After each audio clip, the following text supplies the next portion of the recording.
Wala pong pinipiling bala. Ito pong ating Tripolatina. Napakahalaga po na kailangan bago nyo gamitin yan, bago nyo hawakan, kailangan piling po yung kanyang pagkakaikot. Hindi po dapat nagwibigil. Kapag tabingi o wala po sa timing, mahirapan po siyang kumaliwa o mahirapan po siyang kumanan.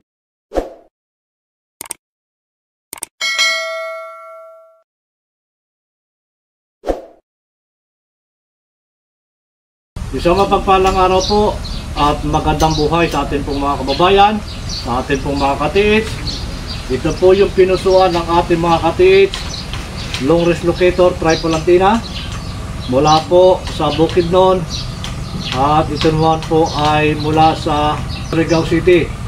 Isang long wrist locator Tripolatina at ganoon din po ito mga katiits. At muli pa rin po mga kababayan, mga katiits, mayroon pa rin po tayo dito isang Tripolatina at saka po isang Japanese orometer. So mga katiits, mga kababayan, ito po mula naman sa NCR, isang Tripolatina at isang Japanese orometer. So mga kababayan, mga katiits, muli nyo pa rin po ako samahan sa pagbabahagi pa rin po ng kaunting kalaman at demo na pinusuan po ng ating mga katiits mula po sa mga nasabing lugar. So mga kababayan, mga katiits, wala po sa NCR, ito po yung pinusuan long wrist locator Tripolatina. Ayan.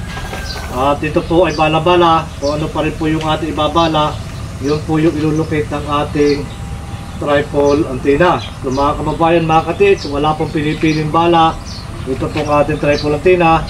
Kung ano po yung ibabala, yun po yung ilulocate o hanapin po ng ating Tripolatina. So ang Tripolatina po natin ay mayroong positive, negative at ground balance na makagamit po ito sa ilalim. Magbibigay po siya ng direksyon kapag nasagad na po natin yung tamang lalim na kung saan po tayo magdidrip o magtatanil papunta po doon sa tamang deposito.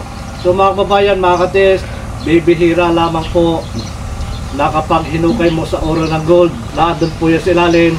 So bibihira lang po na naandun agad sa ilalim. So yan po ay nagdidrip pa kung yan ay isa sa kasama sa plano na ginawa po ng hapon. So bihira lang po yan mga katiits, mga kababayan. Ang hindi lang po dyan nagdidrip, yung mga basta na lang itinago na wala po sa plano. So ito pa rin mga katiits, mga kababayan, meron po ako ditong pambala. Ito po yung 18 carats ring. Ayan, siya kung gagamitin bala sa ating pong Tripolatina. At meron din po ako dito ilulukit. Ito naman po yung 14 carats na ring. Gamit po natin ang Tripolatina na may bala po siyang 18 carats gold na ring. Yan, ito pa rin mga katiits, mga babayan. Sa paggamit pa rin po natin ng Tripolatina, napakahalaga po na kailangan bago nyo gamitin yan, bago nyo hawakan, i-check muna po ninyo yung handle. Kailangan maipiling po yung kanyang pagkakaikot. Ayan, so hindi po dapat nagwibigil. Kapag nagwigil po yan at basta mo na lang siya ginamit, so pag itinaas mo po yan, kung saan po yung wigil niya, doon lang po pupunta yan. So kahit nandiyan po yung aura na gold, kapag tabingi o wala po sa timing yung pong ating handle, so kaliwa lang yan punta niyan o kanan. So hindi mahirapan po siyang kumaliwa o mahirapan po siyang kumanan. So dapat yan po ay matiling yung pagkakaikot para balancing po yan. Hindi mahirapan kumaliwa, hindi rin mahirapan kumanan. Sa pagtaas pa rin po natin mga kababayan ng Tripolatina, sa paghawak pa rin po natin, so may pamantayan po tayo dyan. At kapag itinaas mo po yan, tamang taas lamang at hindi po over o lampas sa balikat. Basta tamang taas lang po yan. Yan po yun yung gagawin. At tungo na konti, pag tinustusan na po natin yan, pag hindi na natin po yung kinontra. So yan po mga katiis, mga kababayan, kapag itinas na po natin yan at nagturo na po yan, dapat kung ano po yung pagkakataas mo, ganoon din po yan. Pag bumali po yung sa kanan, dapat permis po yan. So nakuha niyo po yung ibig sabihin. Pag itinas po yan, kung ano po yung taas niya, pag umikot po siya, dapat ganun din po yan, hindi po pabago-bago. Sa paghawak pa rin po natin ng handle, so hindi na po dapat yan luluwag, ihigpit, tamang pisil. Lalo na kapag tatapat yan na doon sa ating aura ng gold, kailangan medyo mahigpit na po yan ang ating pagkakahawak.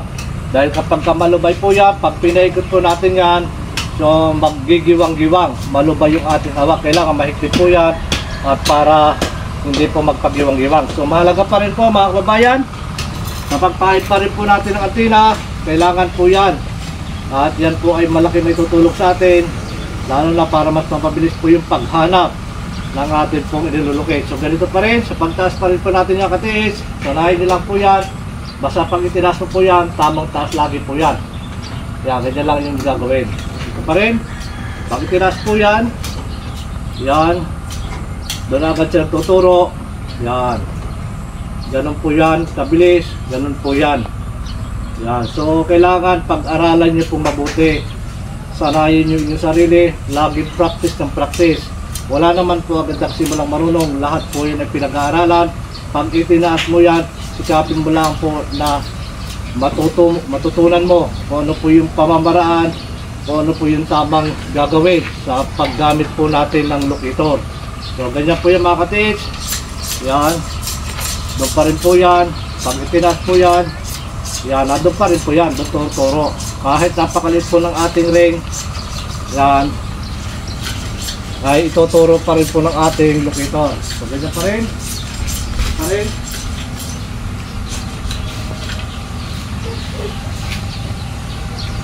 Yan pa rin po yan. Ayan. Yan pa rin po nagtuturo. Ayan.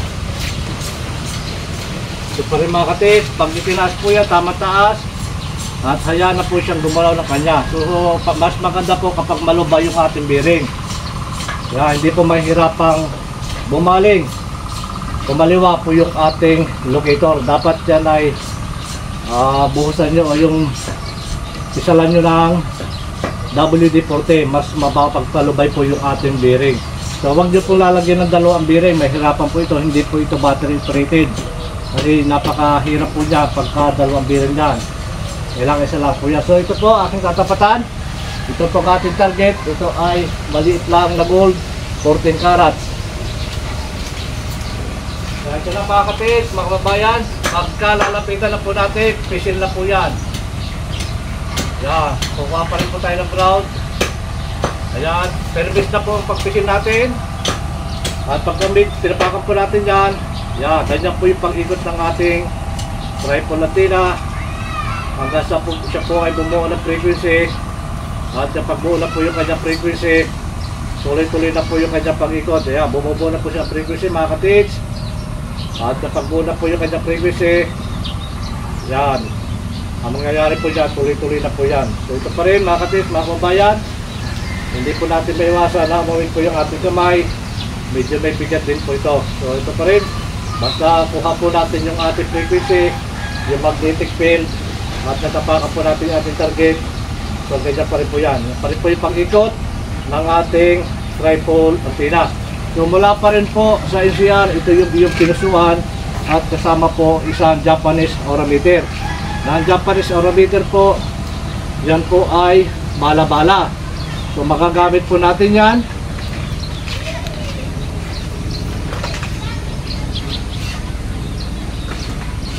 Magagamit po natin ang Japanese aurameter kahit pagapang po tayo sa lupa o kuiba man yan, o kahit may butas, padukot lang po natin yan. Pwede po yung paiksiin at napakasimpleng dala lang po nito. Pwede po isuksok sa bayawang, pwede ilagay sa bag. So meron na po tayong gamit. So mga babae, mga katis, pag ako'y naglulocate, so ito na lang yung aking dinadala at hindi na po yung mahaba para hindi naman po alam. So sa paggamit pa rin po natin ng Japanese aurameter na kinumbert ko po ito, Japanese 1 aurameter, iisa na po yan. So yan po yung pamamaraan na kapag itong dulo, tinapatan lang po natin dito. Kahit hindi po tayo nakatapat at naglalakad ka kung ganyan, so bigla po ulikot ng ganyan, ibig sabihin yan, tumatama ka sa tamang aura ng gold. Ito yan mga katis, ito po yung bala-bala. Kung ano pa rin po yung ating babala, yun rin po yung lulukit ng ating ng ating Japanese orometer. So ito po yung kapit ko. Pwede rin dito at pwede rin din po sa loob. So ito pa rin mga katis, mga kababayan. Yan, ganyan pa rin po yan. Nakapag pinapatan po natin yan. Yan lang po mga katis. Yan lang po yung kanyang pag-ikot. Ganyan po kalakas yan. Ganyan ka. Yan. So yan. Basta pag timapat po yung duro, automatic. Ganyan po magiging resulta niyan. Ayan. Pag umatras po ako niyan, pinapatan, tumapat agad yung dulo, automatic po yan. Napakalapat po ng dala niyan. Napakalaki ng ikot, isang pin mahigit ang ating pong Japanese orometer. So ito pa rin mga katis, mga kababayan, mula po sa Surigao City. Ito po yung long wrist locator. Triple antenna, na bala-bala pa rin po ito. Ayan. So yan pa rin po ang ating triple antenna. Kung pagmamasdan nyo yan, so matibay po yan. Hindi naman po yan masisira. Double po yung PVC dyan sa loob. So ito pa rin mga katis, kapag itinaas ko pa rin,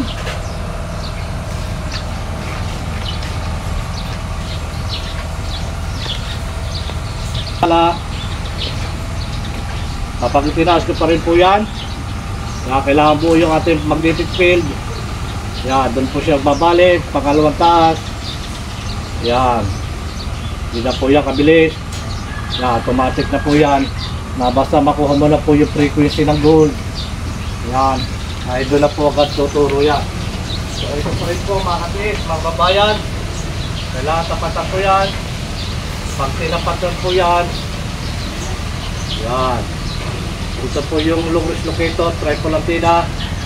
Ayan, na kapag tinapatan po natin yan, kung saan po yung iikot, bumubuo po siya ng signal. Ayan, andyan po yan.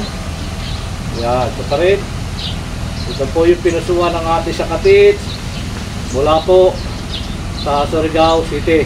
Long wrist locator, triple antenna. So yun pa rin. Mga kababayan, mga katis, kapag magpapahigot na kayo, huwag dapat isang dangkal. So kapag yan ay medyo haba yung dangkal, medyo mabagal yung pag-ikot niya, paiksiin nyo yung mga kalahating dangkal. Pag magpapaikot kayo nito, mga kalahating dangkal lang yung labas ng antenna. At wala pa rin po sa bukid noon. Ito po yung iyong pinusuan, long wrist locator, triple antenna. Ito pa rin, wala po sa bukid noon. Ito po yung long wrist locator, triple antenna, na bala-bala pa rin po ito. Ito po yung ating bala. Yan. So ito pa rin mga katis, mga kababayan. Mula po sa bukid noon. Yan. Doon pa rin po yan. Doon pa rin po yung babaling. Yan, pakikiramdaman nyo lang po yung paggalaw. Huwag nyo po kukontrahin. Tutustusan nyo lang mga katis. So ito pa rin aking tatapatan. Ito po yung triple antenna. Kapag tinapatan, yan. Pag tinapatan po yan, pag tinapakan ko yan, ang ating po triple antenna ay bumubuli po siya ng frequency. Ayan mga katis, mga kababayan, nasa aking paanan.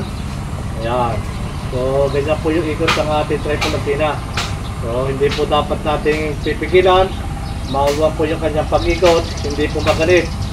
Ayan. So mga kababayan, mga katis, pagbuo na po yung kanyang frequency, ay tuloy-tuloy na po yung kanyang pag-ikot hanggang yan po ay bumilis na lang bumilis. Ayan. Ito pa rin. Ito po yung pinusuan ng ating sa Katits mula po sa Bukidnon. So mga kababayan, mga Katits, muli po maraming salamat. At ganoon din po kay Katits mula po sa Cavite. Tawag ka sa akin tungkol po doon sa iyong sinasabi. At hindi ko na naalala yung number. Tawagan mo ako mga Katits. Wala po sa Cavite. Pataas ng Cavite. So maraming salamat po. Pagpalain tayo ng maraming biyaya at higit po ang isang magandang kalusugan. Hanggang sa muli mga Katits, shoutout po sa inyo lahat. God bless you po. At maraming salamat po.